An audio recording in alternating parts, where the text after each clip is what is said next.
Halo teman-teman kelontong ruru, kembali ke trivia spesies kali ini. Nah, kelontong ruru sekarang akan bahas spesies nepe yang paling jarang infonya, termasuk di internet, apalagi cara pemeliharaannya ya, yaitu Nepenthes platykaila. Tulisannya platycila, cuman kalau bule-bule ngomongnya platykaila ya artinya. Nah, si platykaila sendiri ini artinya apa? Platykaila itu artinya adalah berbibir tebal, luas, rata. Jadi dengan kata lain ya secara simpel platykaila itu artinya bibir yang merekah dan rata. Itu merujuk kepada bentuk bibir pada saat dia udah upper ya platykaila ini. Kemudian dari segi genetik, platykaila ini masih masuk ke keluarga Maxima kompleks.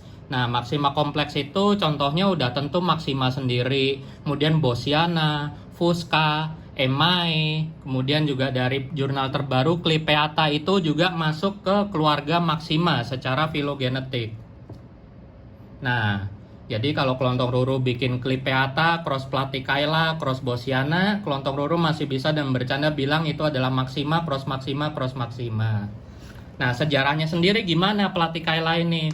Jadi platykaila ini pada zaman 2000 awal itu beredar dengan nama SPB atau spesies B. Nah, kemudian oleh Chien Li sendiri, explorer dan naturalis Nepenthes dan tanaman lainnya yang benar-benar kelontong ruru sangat respect, itu dideskripsikan resmi menjadi spesies platykaila pada tahun 2002. Dan si platykaila ini berasal dari perbukitan Hose di daerah Sarawak, Malaysia sana.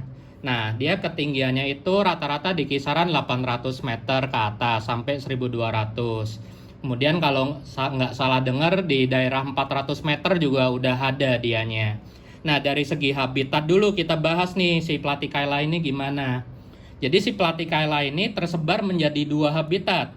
Habitat yang pertama itu ada di hutan-hutan yang ditutupi oleh lumut hidup. Jadi relatif HL dan lembab ya tempatnya. Kemudian ada habitat kedua, dia di perbukitan, bukitnya itu mirip Nortiana ya habitatnya, jadi rada tinggi, bukit-bukit batu cadas gitu, dan dia tumbuhnya full sun, nggak ternaungi pohon dan vegetasi di sekitarnya itu hanya ilalang-ilalang rumput pendek. Jadi kurang lebih kebagi dua, hidup di lumut dengan vegetasi yang tinggi, teduh, sangat lembab.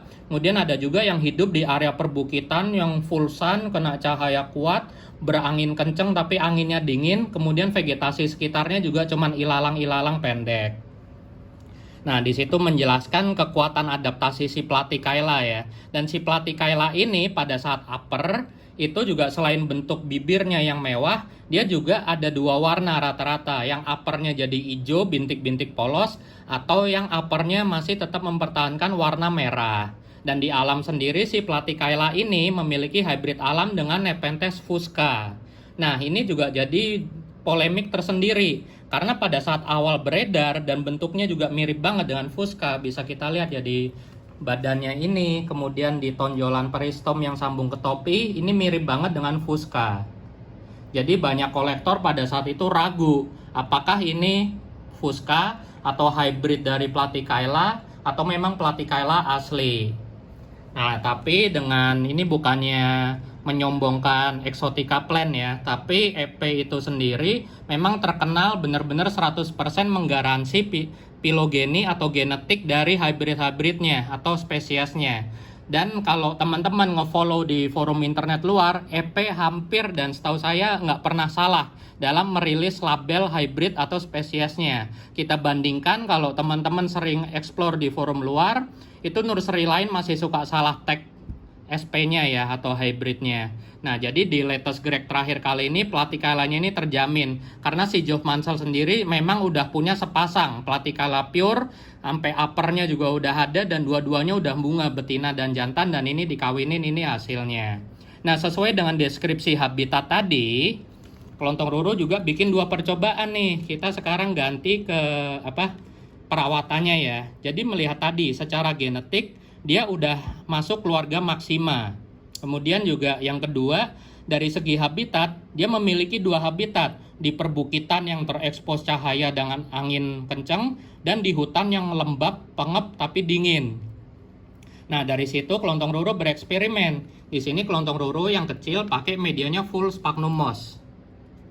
Dikasih topping sphagnum moss hidup.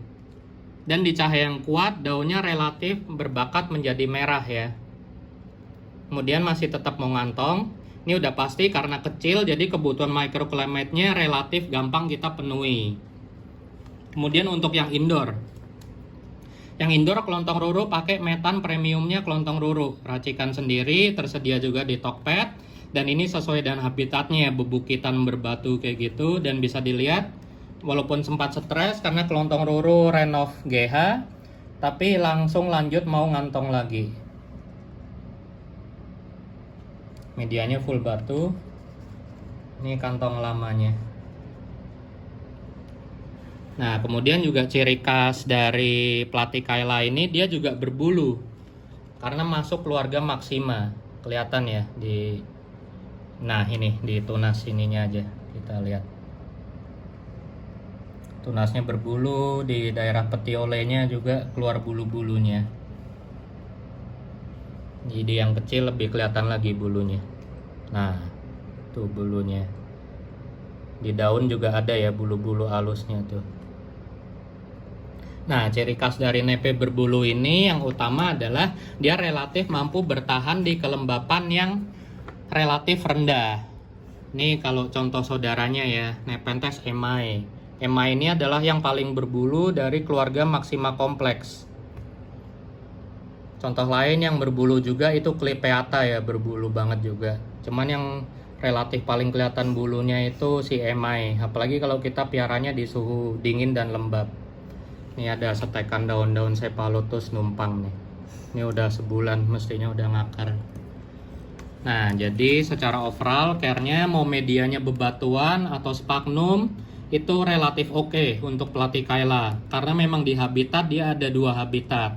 Tapi yang penting kita harus jaga kelembapan media. Kelembapan media ya, ingat bukan kelembapan udara. Jadi medianya harus poros, jangan becek, jangan air stagnan. Dan ini juga yang pakai sphagnum, kelontong roro pakai net pot dan nggak pakai tatakan air. Jadi rajin disiram aja. Kemudian juga karena dia berbulu, biasanya karakter nepe berbulu udah pasti butuh cahaya yang kuat. Mereka senang cahaya. Kemudian kedua, mereka mampu beradaptasi pelan-pelan secara proses di kelembapan yang relatif rendah. Kemudian kalau di suhu yang lebih dingin, mereka cenderung lebih bagus tumbuhnya dan kantongnya lebih optimal dibandingkan dengan suhu yang panas. Nah, kenapa sih Platykaila ini minim info? Yang pertama karena di habitat sendiri itu rata peneliti yang kesana itu baru Chien Li dengan teman-temannya. Dan dia juga relatif masih sedikit dijarah manusia ya, karena konon katanya ke tempat sananya itu aksesnya lumayan susah. Jadi perbukitan Jose itu sesuai namanya, banyak perbukitan. Sama kayak kalau kita ke Gunung Gede ya, itu ada bukit ini, bukit A, bukit B, bukit C. Nah, untuk amannya kita biarkan mereka tetap lestari ya di alamnya. Nah, itulah kira-kira review untuk perawatan Nepenthes Platykaila. Dan kalau ada teman-teman yang mau nyoba, karena kelontong roro udah terjawab eksperimennya yang perawatan outdoor dan cakep ini, daunnya bakat merah, kami jual, bisa cek Tokopedia. Oke teman-teman, kalau ada pertanyaan lebih lanjut mengenai Platykaila bisa kita diskusi di komen. Semoga saran dan tips dari kelontong roro untuk konten kali ini bisa membantu untuk teman-teman menjawab rasa ingin tahu tentang Nepenthes Platykaila ini ya. Oke, sekian teman-teman, thank you.